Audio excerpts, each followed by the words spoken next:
Hi, good evening, everyone. Thank you once again for staying switched on for this panel. This is the last panel of the evening before we break off, and it's an honor to have such an eclectic panel with us today. Before further ado, I would request the panelists to sort of introduce each other, and then we can proceed. Thank you. My name is Shravan Agnihotri. I am from Hyundai. I look after export market and corporate customer sale in India. I have been in this industry for now more than 20 years and past 6 years with Hyundai. So I have seen a different segment of customers, supplied to them, interacted with them. So maybe I'll try to communicate my thinking or my philosophy about how the trend is changing from the day I joined this industry till now, how I have seen the changes happening. Thank you. Good evening, everybody. I'm Sarthak Kotru from Alpha Technics Private Limited, and we are dealers for Volvo construction equipment for the northern part of India. And my company has been the dealer for almost 23 years now, but I've been in the process for the last 10 years and had a decent amount of experience till now of the whole construction equipment industry and traveled to various markets, various states, and interacted with customers. So maybe I can share my limited experience with you, all of you today in this forum. Thank you. Good afternoon. I'm Anil Menon, responsible for market development. I'm from Class, which is a German company. We've been in India for about 30 years now in the harvesting space. And I've been with Class for 14 years. I've also worked in the tractor industry and the dairy farm equipment business. So I've been on the farm mechanization side for about 23, 24 years now. Good afternoon, everybody. My name is Rahul Patil. I have been with John Deere for last 15 years, and I work on tractors. So basically, I look after the virtual design and verification. And before that, also, I was working in the same area, but in a different, aerospace industry. So I have total 18 years of experience. Great, thank you. A little bit about our organization. So I represent Nomura Research Institute and Consulting Solutions. We are a global management consulting firm with a Japanese DNA. As a management consulting firm, we are fortunate to be working across multiple segments and across multiple organization issues ranging from organization imperatives, strategy, product development, and consumer side, of course, which is what brings us to an interesting conjuncture. So thank you for all the panelists for sharing the views earlier. One of the things which we heard from a majority of the panelists about technology, about connected, etc. That's definitely happening, and the ecosystem is sort of evolving. But what remains still the same is this is pretty much a consumer business. People are selling, people are buying. There is still consumer mindset, consumer behavior playing a very important part. That remains steady. So, and hence I think it's important to understand the consumer mindset in that space. So, Shravan, from your perspective, how's this playing out for off-highway in particular? What are some of the new trends emerging? What are things which you are beginning to see now, which is a little different from, let's say, an earlier evolution which we had? So probably you can throw some light on that, and then we can move on. If I look at, I promised that, since I joined and till now, I am seeing a change myself, like how it is this construction equipment. So I represent a very small portion of construction equipment. I am from excavator industry. So whatever I'm talking about maybe excavator and some related equipment like compactors, loaders, and all that. In my opinion, I have observed, like in our country, maybe this behavior is influenced by four important points. One, I would say, number one is regulation. Second, I would say technology. And third, maybe the competitive intensity. So, and fourth, maybe the quality expectation from the end user. So that's how this whole behavior have been maybe evolved in the customer, in different segments of the customers. How regulations have evolved, maybe when we had no regulations for safety, for noise, for environment, then we were not discussing about emission standards, safety, the ROPS cabins and all that. But then later, I myself have seen many products, I would not name the products, where the cabins were not there. And operators were happy. Today you need air-conditioned cabin, you need, the noise-proof glasses. Why? And then you start loving it. So first, it has come because of regulation, then it has become the consumer behavior. So that's how the behavior has changed from, maybe from the regulations perspective. In technology, if I look at, somebody was talking about like, okay, TCO, how fuel consumption, this and that, all if we put together, in India, it's always have been, the TCO has always been at our back of the mind. We always think of what is the fuel consumption, what is the resale value, where I will get service, not only for the construction equipment, even for the mobile, when we buy. So we always talk about all these parameters maybe in fragmented forms. And when you put together, but then there is always been a deficit of trust. So what manufacturers used to tell, they used to tell their own experience that my machine has got this, that, fuel consumption is this, but there was no data available. So technology has helped to bridge that trust deficit. So now the customer can get his machine data on his own, so he doesn't need your help in getting what is the fuel consumption. He has the app on the mobile and he gets that, okay, what is the fuel consumption, what is the load factor, what is the, the reliability of these components. So that technology has done. Now the focus is coming back on the TCO and, so he can make his own database decisions. So that is another shift through technology. Because, when this technology and this becomes very, affordable and quite awareness is improved, then become this competitive intensity. So then who does the better job? Who does the better job? So the fuel all put together, the durability, the fuel consumption, the data availability, and maybe other factors, what are the combined solutions you give. So then becomes the competitive intensity. This is also influencing the consumer behavior. So they need, more for less, or maybe better value per hour or value per rupee. So that is the kind of from the competitive intensity. From the perspective of quality expectation from the end users, now earlier, you used to possibly, if you want a machine, you can go to a rental company or maybe to a customer and then, take the machine for hire. Today, what is happening, the end users, like maybe NHAI or maybe the mining contractors or like Coal India or all these companies, what they're putting, it is not only the hiring of the machine. You need to ensure the quality. If you are building a road, you need to ensure the quality for 5 years.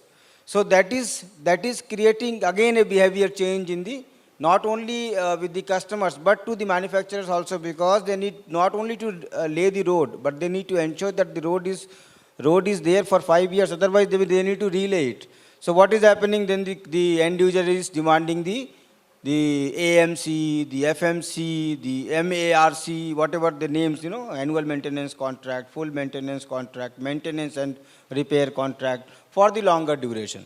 So these are, in my opinion, if I can put in nutshell, is the trend which is happening, changing from maybe over the period of time. Sure. Thank you. Very nicely put. So that's, I think, something which is sector agnostic, how we, as manufacturers, sort of commit to providing an ecosystem and a bouquet of options to consumers rather than just the product, now the product getting commoditized. Moving on to Sarthak. So Sarthak, you are a dealer for Volvo construction equipment. Probably fair to say that's the luxury goods of construction equipment in that sense. So And earlier we were speaking about the creature comforts, the in-cabin ergonomics, AC vents, ventilated seats, whatnot. So how has this played out in the market for you? Because you are right at the last mile of it, and operators surely enjoying it. But is the buyer enjoying that too? Yeah, that's a very good question actually. And being a dealer for Volvo construction equipment, I think we are interacting with customers on a daily basis. And also, I mean, from retail to semi-corporates to corporates, we've been dealing with all sectors of the customers. And talking about technology changes, I mean, Volvo is a brand that's known for, it's a premium product, and we are known for technological advancements. And especially in our equipments that we are selling in India, we are for telematics, we are for ergonomic cabins, operator comfort, safety. So these are all the core values of Volvo. And, interacting with customers now, I mean, whenever we're going and pitching our products or selling machines to end users, we always talk about, so say you spoke about the cabin. So speaking about the cabin, like we have a very ergonomic cabin, and that has seat belt features and 14 vents for air conditioners and all sorts of fancy joysticks. And so it is a conducive environment for the operator to work. And come to think of it, if an operator is happy in a controlled environment, in a comfortable environment, it is an enhancement to productivity for the end user. But the flip side to this is that all these features and extra benefits will come with a cost. And especially dealing in the retail sector, it is, promoting a fully loaded machine with all these features, it's a challenge because India is a price-sensitive market. And selling a premium product with premium features gets very difficult. I mean, you have a justification of productivity and TCO calculations and all these things that we talk about in the industry. But really, on the ground level, when you're actually dealing face-to-face with customers, price does come into the picture. And sometimes it gets very hard to justify. And but I'll also say that the market is graduating. I mean, with the new generation of customers coming in, second generation coming in, they are very well versed with technology. They are looking for smarter solutions on the equipments, which enhances the productivity of their operations, better fuel consumption, upkeep of the machines, higher availability of the machines. So I would say that the market is evolving towards better features, but I think it's still hard for a OEM like us to, get the market share, especially in the retail sector. Sure, thanks. So changing lanes a little bit, moving on to the agriculture side of the segments. So Anil, you represent class agricultural machinery, and there's definitely a consumer shift. As I said, it's sector agnostic. I'm sure some of this is played out for agro sector as well. So how's been your experience, and how's class being ramping up to such a tectonic shift on consumer behavior? Harsh, let me start with the TCO, the total cost of ownership, which we just spoke about. If you look at the harvesting space, while the TCO looks fancy and you can calculate it on an Excel sheet, when you go out into the field, the contractor really doesn't relate to it, at least the majority of them. People who have been in this business for 10, 15 years, they understand it intuitively. So if he's a professional contractor with a fleet of machines, then he knows TCO even without actually calculating it. So like in the south of India, where we've been for many years, and you have professional contractors who've been in this business for many years, they understand. But from our perspective, if you look at, let's say, the East, where it's a new market, a growth market, so there these customers, the buyers don't want to care about it. They look at what's the ticket sticker price, what's the purchase price, what's the margin money, and what's the entry barrier. How easy is it for him to get into? And therefore, it's easier for him to get financed. So more than TCO, it's the purchase price and the payback which they relate to more. That's one aspect when you look at the harvesting space. Another one is what's new? What are the things that are coming up in terms of new trends? Traditionally, harvesting has been mainly about wheat and paddy.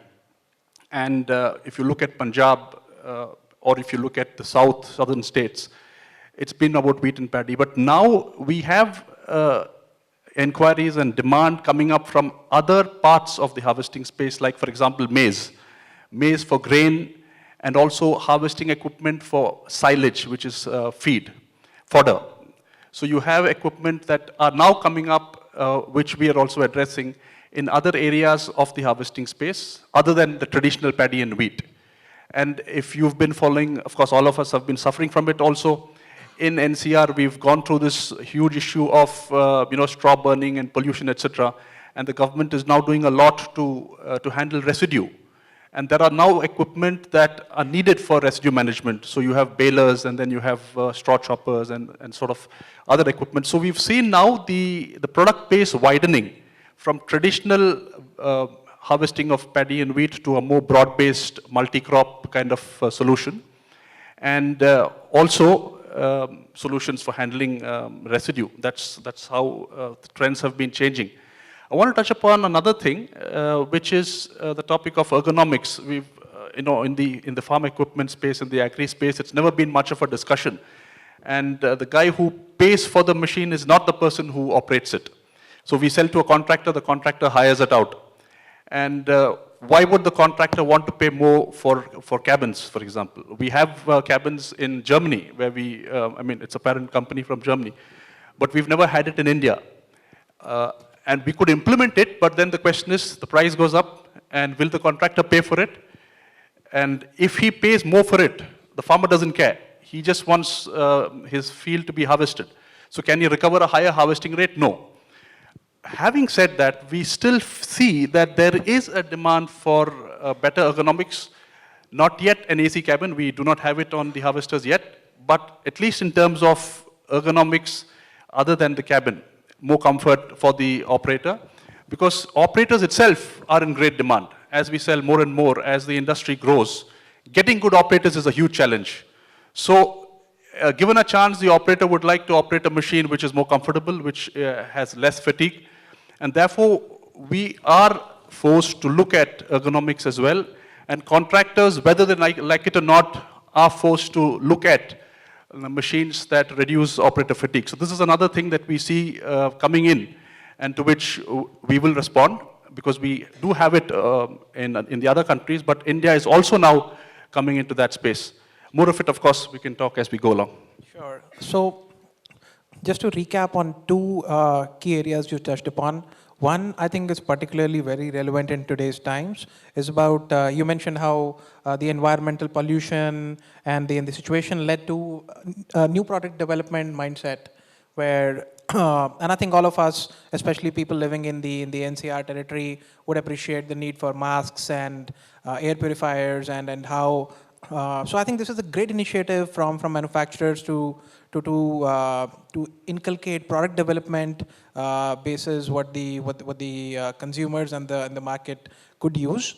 Second point you spoke about is about the price elasticity of demand, which doesn't exist. So from a TCO perspective, we can have all these creature comforts, but is there really a willingness to pay for such features? I think from a buyer perspective, sure, in the longer run, you will have better asset health. However, so you might be green. However, the other green, the capital might be on erosion. So that's an interesting perspective. Moving on to tractors. So Rahul, you represent John Deere, and how do you see this consumer trend spectrum panning out, especially for tractors, and then probably you can share some insights on how John Deere has been responding to the market activity there. Okay, so for agricultures, for mechanization, like when we talk mechanization in agriculture generic term, if we talk about the land preparation, almost there is a very good mechanization in tractors, like almost 80%. And harvesting is second area where there is a mechanization significant, mostly, but either in wheat or rice, as you mentioned. But if you talk about the other portion of the agriculture, which is crop care or residue management, there is not much. And that's where the more focus will be going forward. So when we talk about the key drivers or the key trends, those can be grouped in because of the because of disruptive, which are not in our control, regulatory, and then consumer. When we talk about disruptive, it's about a shortage of water. Because as the water is becoming shortage, there is a drive. How can I have the crops, but with less water? So that's where like the puddling practice will be changing going forward, rather than like, because that much water will not be available. So that will be one thing. The other thing is the also like labor shortage, which is a serious area. And with labor shortage, lot of mechanization going to have. When I talk about regulatory, I talk about the residue management, because as you see, a lot of government focus is there that burning should not happen. So that will be one area. And we talk about consumers then for farmers, with those things, for him the option remains mechanization. How can mechanization happen? So that is one area where, so mechanization is, all these things are driving. So when customer buys a tractor or any equipment, he is not interested in buying tractor, but he is looking for solution. He is buying for some purpose. So now how that purpose can be solved, like how the tractor with implement or some kind of solution can help me to alleviate the water shortage or labor shortage or these regulatory areas. So that's where like we are trying to come up with implements, attachment or solution, a tractor plus, so that consumer pain area can be solved. So that is one focus area, that will be the key trend. Now other thing is about the digitalization. With those so much things happening, he's expecting a lot of that kind of experience, those things. And that's where one of the more focus area come. And somebody like mentioned, yes, after comfort, he's becoming more and more interesting, because what was acceptable 10, 15, 20 years back may not be acceptable today. So a lot of things like how can we better after comfort, controls or seats, those things are going to come on, noise, those things will be coming. So that will be those are the important things. And on total cost of ownership particularly, how has your experience been on the price point moment from a consumer side? What have you been hearing from consumers is the entry cost a rationalization for the lower cost of ownership later, or usually which one is preferred? A high capex commitment initially, or and then easing it out, or the other way? Can you repeat again? Sure. So basically, if manufacturers were to put a higher price position and have higher entry points, and then eventually move to a lower total cost of ownership model, is that something which consumers are able to appreciate, or still the mindset remains towards having lower entry points, even if the total cost of ownership later sort of pans out higher? The initial investment is always very important, even today. Even there is slight shift to total cost of ownership, because in tractors, the fuel economy or fuel efficiency matters only in haulage, because that's where it matters. But if you talk about the other applications, the performance also plays a key role, like PT or other things. So, but then initial cost is still a big barrier for many of the farmers, because in India, only 20% farmers can afford tractors, and those also will be renting it out. So for them, but there are typically some players slightly are saying, okay, how much I'll be paying over the period of 3-5 years. So that is there, but not a big way still. Sure, thanks. So that's an interesting perspective on models like rental models also emerging. So just letting this question open to the house. We've seen Uberization, if you will, of many businesses happening. It happened with food, it happened with medicines, laundry, you name it, they have an Uberization model. And it's also happening, we've seen OEMs setting up their marketplaces and online platforms to enable their assets getting more utilization and rotation. Have there been a talk for your consumers also about this, and are the consumers asking for it, or is this something which is driven largely from global and OEMs then sort of thinking of it disruptively themselves? Actually, this word Uberization is, it has of late become very, very popular. So maybe this Uberization of construction equipment, it is many technology companies are working on it, how they can aggregate the demand kind of thing. But the biggest challenge in our kind of industry is the logistics. The logistics and the area of deployment. So that is, maybe our machines are working in those areas where there is no infrastructure available. So that's a little complicated. I think it will take some time.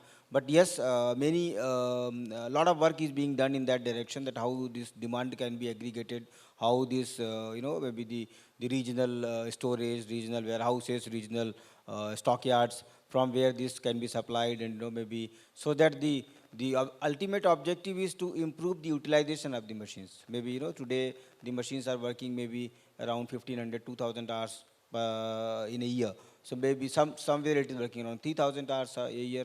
So the ultimate objective of Uberization is to improve the utilization. So that's how. So there are so many leasing companies, rental companies are entering into this sector. So we can see a lot of maybe technological advancement in this.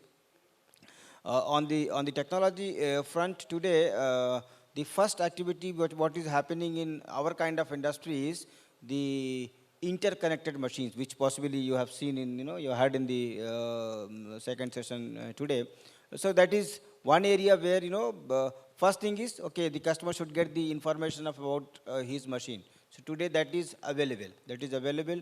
Many machines have. We at Hyundai, we are providing a feature called HiMate. So our HiMate, you can get the data, the status of machines, where those machines are working, what is the working condition, what is the hour, how much is the fuel in the machine. So those, and you can, and so on and so forth, you can add the feature whatever you want. So those kind of features are available. The challenge today is how one machine can talk to another machine. So our industry, I am very happy to share that technology adaptation in this industry is very fast. So maybe if you can see last 10 years what happened in passenger car industry, and think of a construction equipment industry, the technology adaptation in construction equipment industry has been very, very fast. Maybe from this, what you call, a roller to a vibratory compactor, you can see that kind of technology adaptation, and maybe they can even today the measure that, okay, what is the compact strength and what is the amplitude and these kind of things, you can see and all that. So that's how it is happening, but I think it will take a little longer in this segment because of the logistical and other external factors. And sure, please. In harvesting, we already have this trend happening. Without taking names of companies, you have a couple of them who have gotten to this Uber model, as we call it, in Madhya Pradesh and in a couple of other states.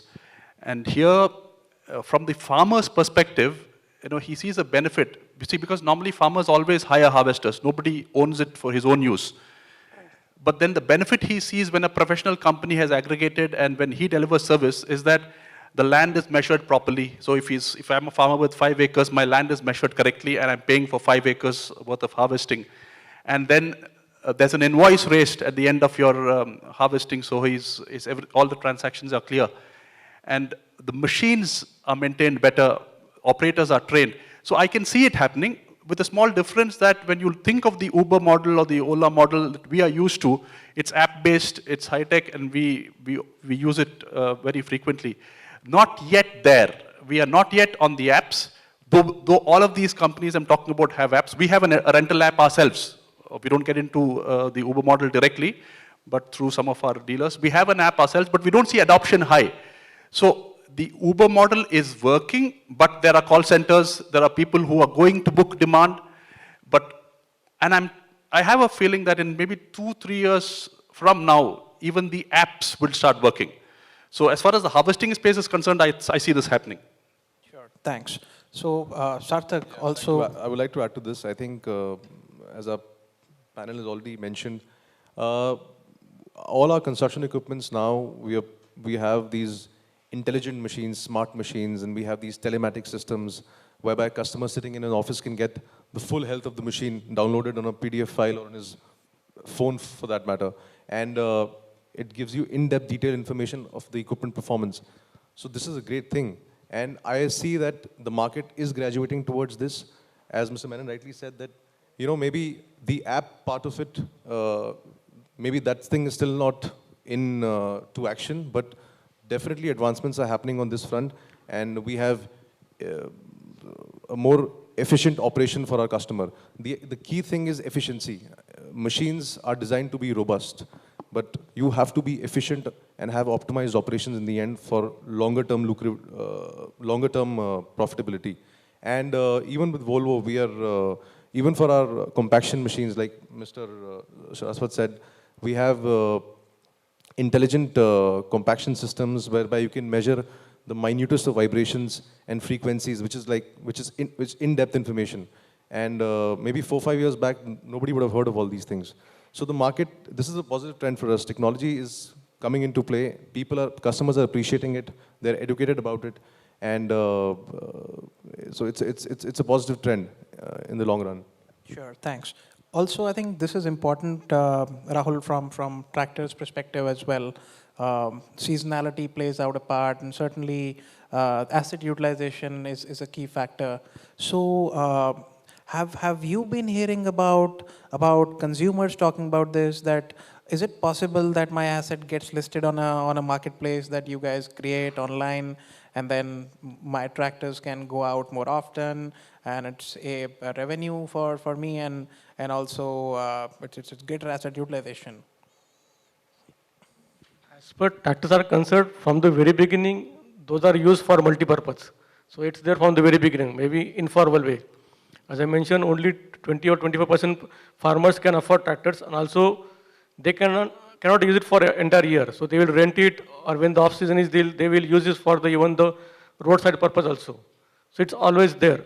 Now, if you talk about the formal way, yes, there are some companies which have started formal doing, and today it might be successful than 10 or 20 years back, because earlier, when somebody was renting a tractor, the money from farmer will come only after the season.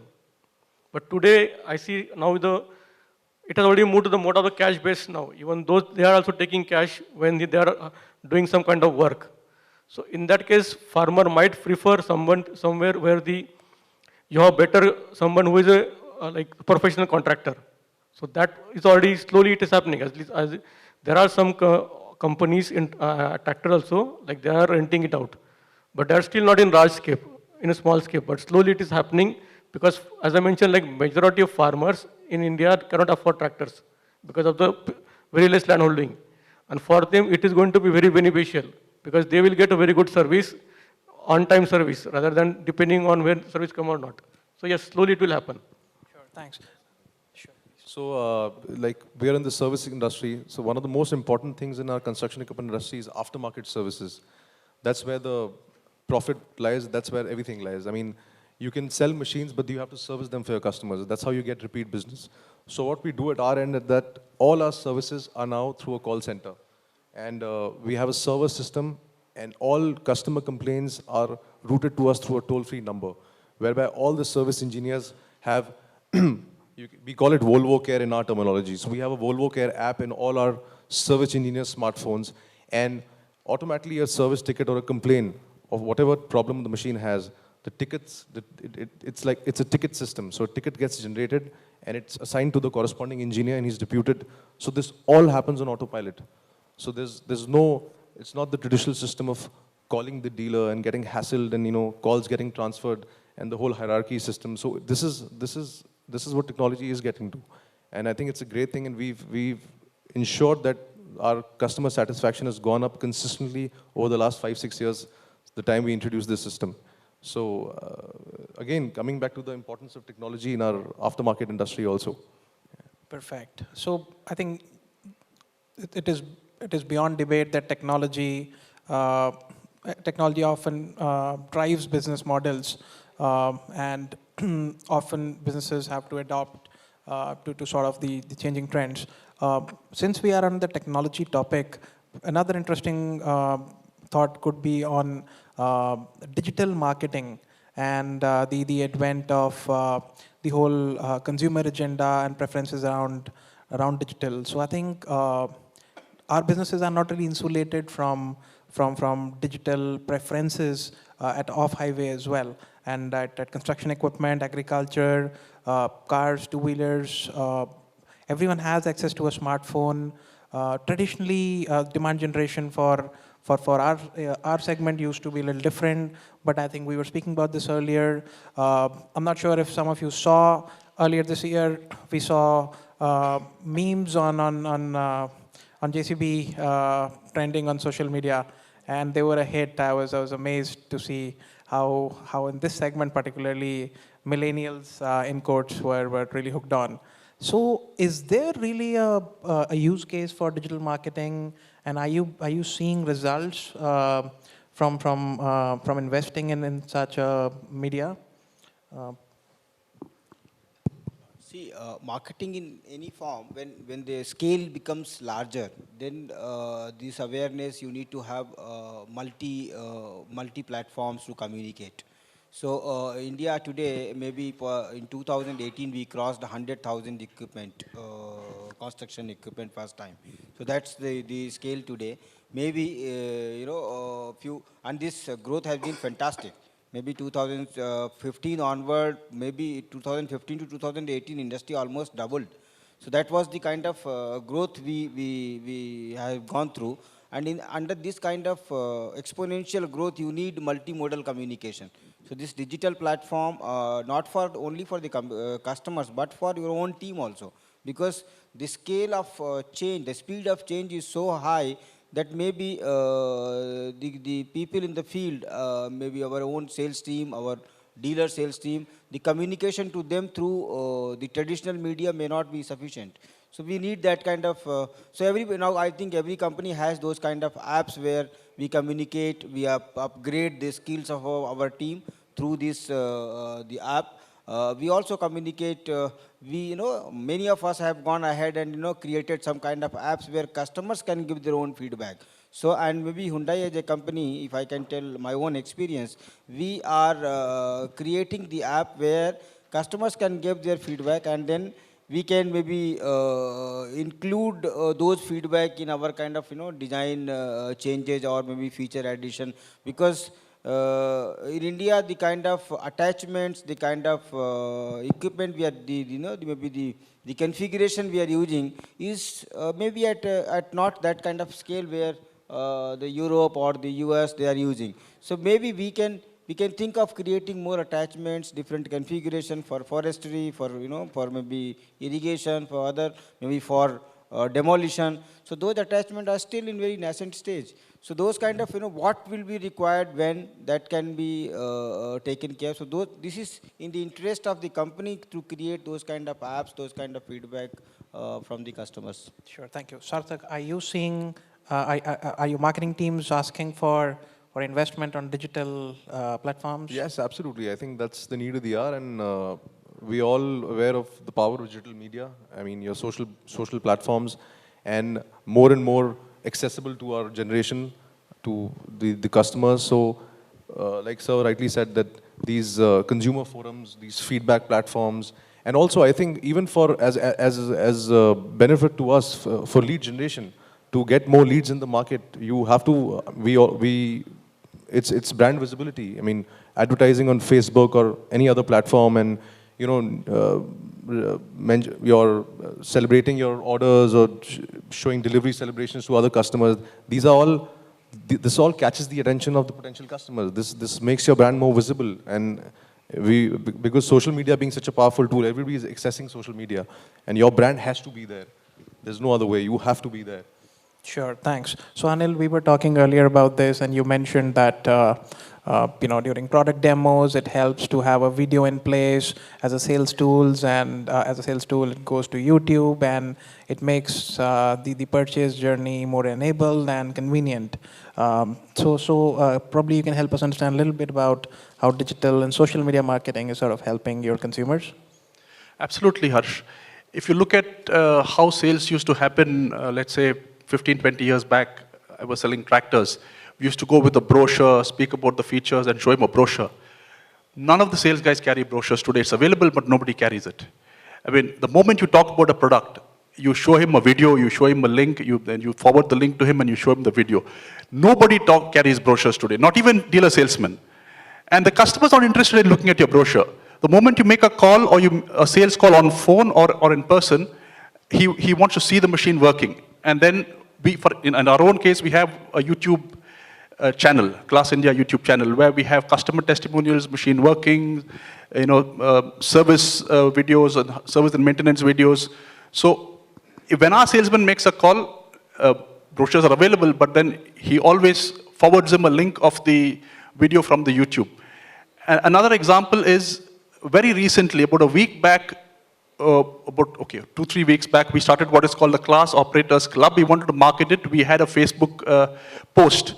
And we got on the Facebook in response mobile numbers of operators, not buyers, who wanted to then become part of the Class Operators Club. So very effective, very powerful, and we find it absolutely useful in promoting our equipment. That's an interesting point. I think organizing communities, brand loyalists, and curating content there to enable users to get the most out of our assets, I think is a brilliant use case. Rahul, how about John Deere? How are we seeing this panning out for us? See, as mentioned earlier, like social media is a very powerful tool, and we need to, so every company has to be there. So we have also started a couple of series like how the maintenance and tractor application or proper use of tractor or implement so that customer can get better fuel efficiency as well as the performance. So like there are certain web series like Tractor and Tarun as well as some of the other things. So we have also started. Apart from that, if you see on tractor or any of equipment, there are a lot of pictorial information is there. What operators should do or operators should not do in pictorial format. So there is also a scanner. So once somebody scans that picture, there will be video and he will be able to see what exactly it means. So that is also something also we have started. Because one picture, we're not able to tell him everything.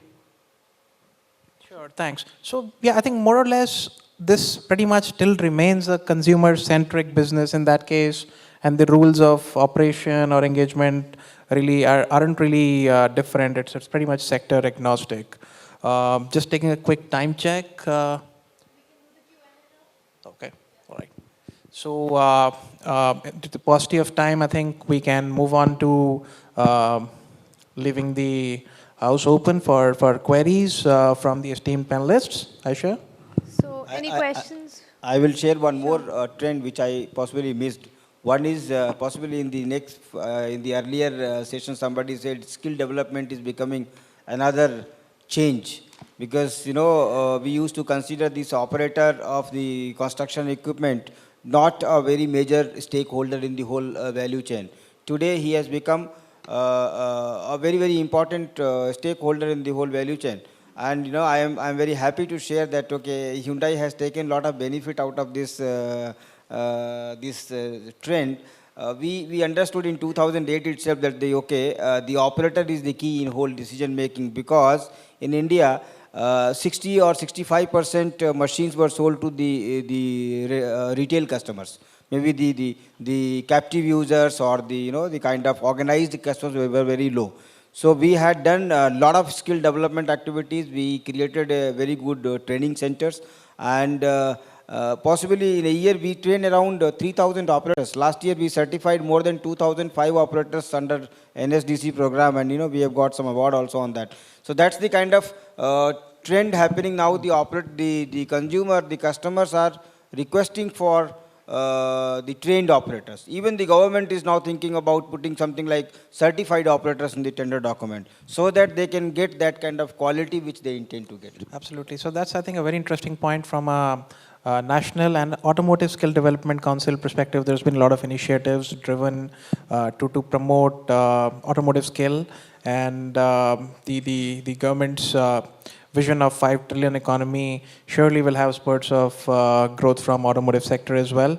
And it's important that Indian automotive workers also upskill themselves to that level, and brands enable and set their ecosystem. So on that note, over to House for queries. The esteemed panel members are available for you. Please do feel free to share your thoughts or queries. Hey, hi, good evening. My name is Vinod. This is for Mr. Menon. Menon, you rightly said the expectations of the Indian tractor users. You don't need to give those kind of, fancy tractor and the equipment, but they don't want to use it, just like you shown the example of Kevin. The same thing I have gone through with the Yanmar when they launched their product in India. They have a telescopic kind of, the seats and other thing, which is adding a lot of cost. So my point to you now, So how you ensure the design to cost when you localize any product in India, because it's very important for us. Point number one. Point number two, now since morning we are talking on the IoT and technology transformation, everything. When we are talking the smart farming, right, the eye on the sky, robotics, connected crops and all these things, how you are going to attract the Indian farmers in the audience, keeping in mind the cost? First question first. Class has been around for 113 years. And we are basically a company from the West, headquartered in Germany. And we've been in India for 30 years now. So we make for India, we design and make for India. So the 90% of the machines we sell in India are designed and made in India, because it's not possible for us to import equipment from Germany, not just the tech, but even the scale.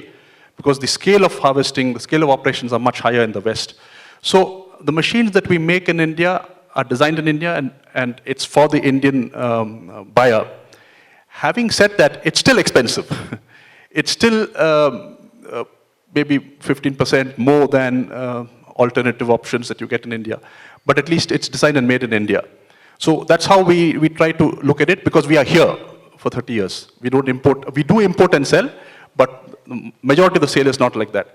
Now I want to come to the tech part. Like you said, there are a lot of things that you can have on the machine, telematics, IoT, and then smart farming and stuff.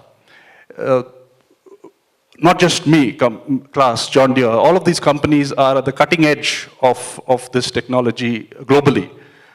In India, we do have machines that we have imported with all this. And some of the customers who buy high-end machines know how to use it, and they do use it. But the regular, let's say the bread and butter product, 90% of our business is bare bones. We do not have all this fancy stuff on it.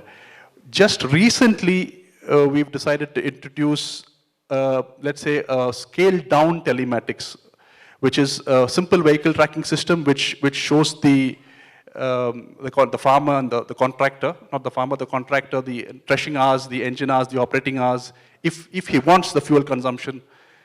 But the experience has been that when we kept this as optional, the adoption was very less. People didn't want to buy and attach it. And if they did attach it, they wouldn't renew the SIM. So the adoption was less. So now we've decided to go in for factory fitment. So India is not, at least on the harvesting side, we are not yet ready for high-tech, which is available globally, but we are getting there. We are, because the younger generation of owners, they are different from their fathers. So they know, they can download apps, they relate to technology better. So we are getting there, and I see this getting better and better. But where are we today? Today, I think we are still at the very, very initial stage.